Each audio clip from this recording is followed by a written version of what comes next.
My name is Lucy, and right now I live with my husband Alex in the same house as his parents. We bought this house 3 years after getting married, but shortly after we moved in, Alex's parents unexpectedly showed up. They thanked us profusely for buying the house for them, bringing a lot of luggage along with a moving truck. I was shocked, but Alex seemed unfazed as he greeted them casually and ushered them inside. As Alex's mother mentioned counting on me, I realized they intended to live here. Feeling overwhelmed by their luggage, I asked Alex what was happening. He casually responded that we bought the house for his parents to live with us. I was stunned. I had mentioned the possibility of living with my parents sometime in the future, but never discussed living with his parents. Why did this sudden arrangement come about without my knowledge? Confused and feeling blindsided, I questioned Alex about his decision. He seemed to realize he hadn't consulted me and mentioned that if we were going to live with anyone, it should be his parents rather than mine, to prevent them from taking over. I was so taken aback that all I could manage was a surprised huh. It was especially bewildering because he had previously agreed when I mentioned living with my parents. Perhaps Alex had agreed before just to avoid confrontation with me. By inviting his parents first, he prevented my parents from moving in. What was he really thinking? He agreed before when I mentioned my parents eventually living with us. But now he brought his own parents. Are they really going to live here? I've been pondering a lot too. But he didn't wait for my response and rushed for an answer, so I couldn't say no at that moment. I didn't rush you at all, he countered. I just asked for your opinion. I wanted to live with my parents. Then you should have made that clear when I brought up the topic of living together, I retorted. Stop acting like a child. Living with Alex, I've realized he has a very childlike personality. Whenever I do something, he comes over curious, asking, "What are you doing?" Maybe children are easier to deal with. If a child shows interest in household chores, you can suggest, "Want to try?" And they might engage. But Alex asserts housework is not a man's job. I thought dealing with a childish adult might be more troublesome than an actual child.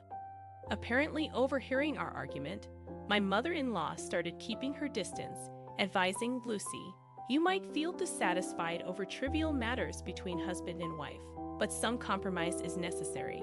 I sensed a demand in her words. My in-laws seem to view me merely as an appendage to their son. If they think I'm just an accessory making a fuss about not wanting to live together, her behavior makes sense from my perspective. Alex is the accessory, but they don't seem to see it that way. My mother-in-law was eager to help with household chores, but their attitude was grating on my nerves. This situation continued, and as I pondered how to respond to their attitude, Alex's sister Kate visited. Kate is 5 years younger than me, already married 3 times, and currently living with a new husband. When I returned home, Kate was already there. "Welcome back, Lucy," Kate greeted me. "I heard about it. You stood up to my brother and tried to kick our parents out of this house." I was shocked and looked sharply at Alex sitting beside me. Why would Alex tell such a lie? Was it to make me look like the enemy? Alex wilted under my gaze, averting his eyes. If he felt awkward, he shouldn't have chosen words that blamed me in the first place. Then Kate, who had been observing, stood up as if to protect Alex. "Lucy, if you're going to make such a face, please leave. Just as I heard, you are a demon wife. It's bad for prenatal education to have you around." Being suddenly told to leave, I was confused about which part of the house she was referring to. For a moment, I thought she wanted me to leave Alex's room, where he was enjoying conversation with his sister. But that didn't seem to be Kate's intention. She stroked her belly and said, "I'm planning to give birth in my hometown. So, Lucy, I don't want you in the house, at least until my child comes into this world." Confused, I replied, "What do you mean?" "Wow, Lucy, that face is scary. No wonder my brother avoids you. You might be close to getting divorced," Kate teased me with a smirk on her face. When I looked towards Alex, he was avoiding my gaze, looking down. Even if the other person is a dear sister, anyone would stop her from criticizing their wife. However, just as Kate pointed out, maybe Alex is getting tired of me. But being told such things, my interest in him also waned. I can't forgive him for inviting his parents to live with us without my permission and for speaking ill of me to his parents and sister. His attitudes seemed to belittle me. Why should I continue to treat such a person with affection? I felt my feelings for him growing cold. And since there was no room, I decided I'll be using your room. Please organize your belongings now, big brother, Kate continued. Say something too. It's been hard for you because of the demon wife, right? Kate prompted Alex. Alex hung his head at Kate's words but stood up, pulled up by her forceful hand. Prompted by her, he gave a strained smile and said, My important sister is going to give birth here, so we don't need you. You can sleep on the streets or something. Reflecting on the 3 years of marriage, I took a deep breath and replied, All right. Kate exclaimed with joy, raising both hands. Really? I'm so happy. Alex let out a sigh of relief as I didn't respond with anger. However, in my heart, I had decided to give appropriate punishment to Alex, Kate, and my in-laws. One evening during a family dinner, I presented Alex with divorce papers. His face was a picture of surprise. Sign the divorce papers, I said. You want me to leave this house, right? If you don't sign, I'll stay here. If that's the case, big brother, why don't you sign? Kate interjected. But in the end, I think Lucy won't file them. I'd often use that trick to get them to sign. And if you don't want to divorce, just follow along. It seemed Kate had used these papers in the past to manipulate situations to her advantage. Such a person is bound to be divorced, I thought, but she seemed oblivious. Alex, accepting Kate's suggestion, signed the divorce papers without hesitation. It bothered me that he misunderstood my intention, thinking I presented the papers just as a threat. Normally, such documents aren't presented without the intention to divorce. However, getting his signature so easily made me feel a bit lighter. Now I could take full revenge on them. The divorce was finalized, and I promptly organized my belongings. At that time, Kate was back home, confirming her plans for childbirth. Hence, she said she didn't intend to come to the house until my belongings were properly stored and the room was cleaned. As a result, I diligently packed up after returning from work. In the meantime, I found and signed a lease for an apartment suitable for singles and began the process of selling the house. After moving my necessary belongings to the new apartment, I visited my in-laws' house. There, I found Alex, Kate, and my in-laws all together.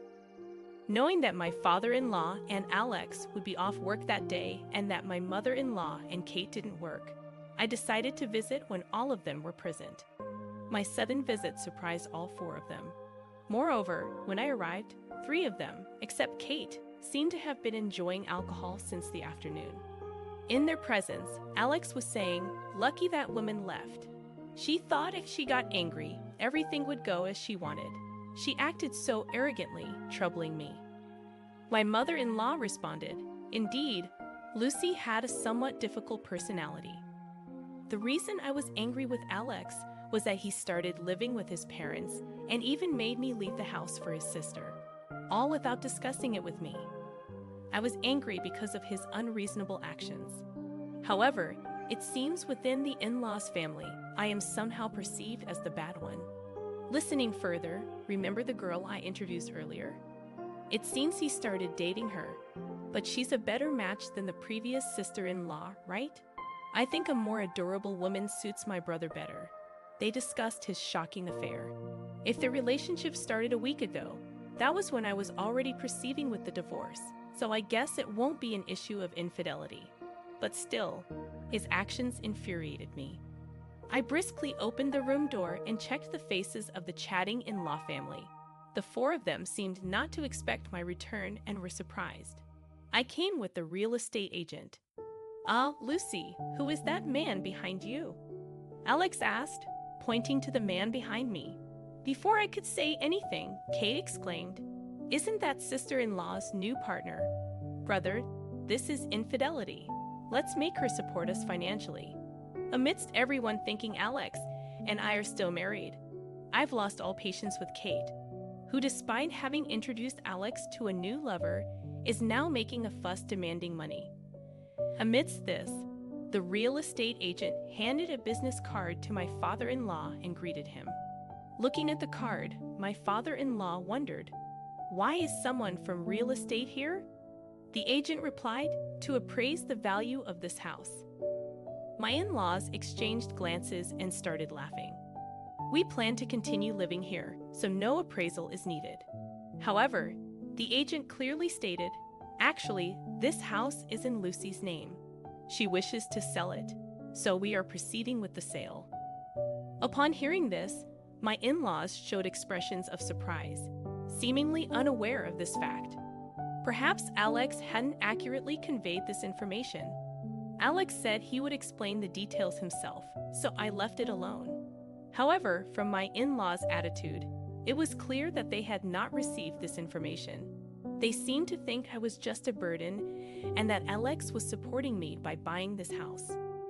So I plan to explain the truth about the house's ownership and financial aspects to Alex and his parents if the situation doesn't improve after a while. However, before I could explain, Alex's sister, Kate, appeared and kicked me out of the house as the owner.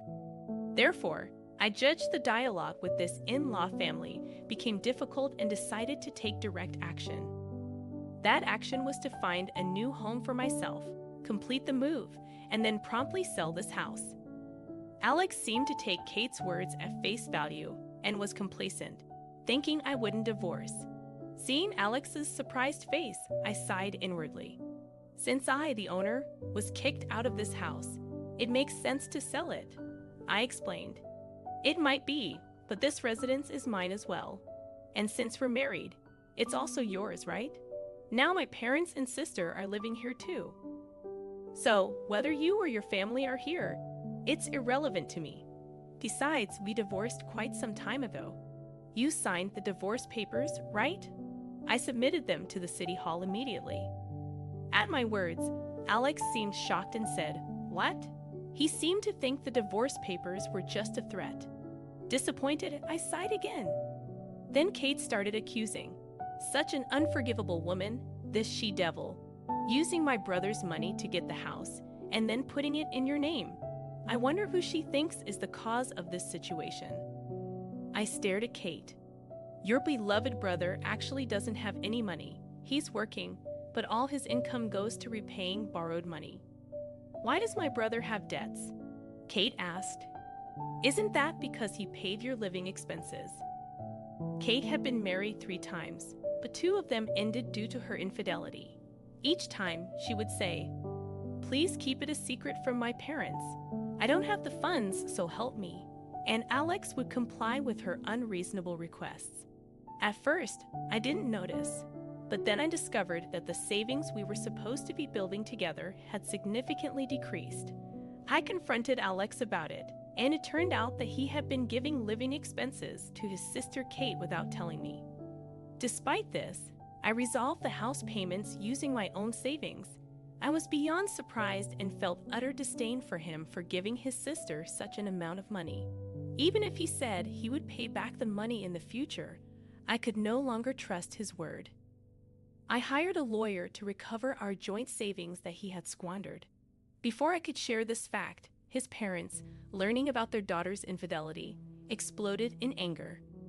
All her past divorces, she said, they were due to personality clashes. To think Kate was unfaithful, such a dirty child. We didn't raise our children to be adulterers. Wait, Mom, Dad, it's just Lucy talking nonsense. This isn't true, Alex protested. Perhaps feeling disadvantaged in this situation, even Alex, who doted on Kate so much, exclaimed, "It's all your fault because of all the money I gave to you to support your life. I ended up in debt. And because of you, Lucy, and I had to divorce." Hearing this, I said, "Is it really all Kate's fault? It was your decision to suddenly bring your parents to my house, wasn't it? It was you who collaborated with your family to label me a wicked wife. And to think, just because your sister is your favorite, you plan to drive me out of the house, eventually leaving me to live on the streets. That's ridiculous." He tried to cling to my leg, but I kicked him away. I'll be getting back all the money I paid on your behalf. Prepare yourself. I'm coming with my lawyer tomorrow." With that, I left the house. While we were talking, the house valuation was completed. Fortunately, it looks like the house will be sold as I hoped. The next day, when I showed up with my lawyer and explained the list of expenses he had wasted, his parents, looking at it seriously, said, "So much money existed, yet because of Kate's actions." They glared sternly at Kate, who was at the corner of the room. It seems his parents came to the house believing Alex's words about taking care of things from now on. But Alex's lies and Kate's adulterous actions had destabilized their retirement life, and they were furious. Alex incurred additional debt after that. He was immediately kicked out of the house and ended up living in a simple apartment with his family. Kate, facing condemnation from her family, decided to live with her husband for a while and gave birth. However, since the child's hair color was clearly not her husband's, she was kicked out of that house as well. It was difficult for Kate to raise her child properly, and the child was placed in an institution. Kate, with nowhere to go, seemed to have no choice but to return to her condemning family. It seems she is still being asked for money by Alex. But I am free. I am enjoying my independent life and considering trying something new in the future.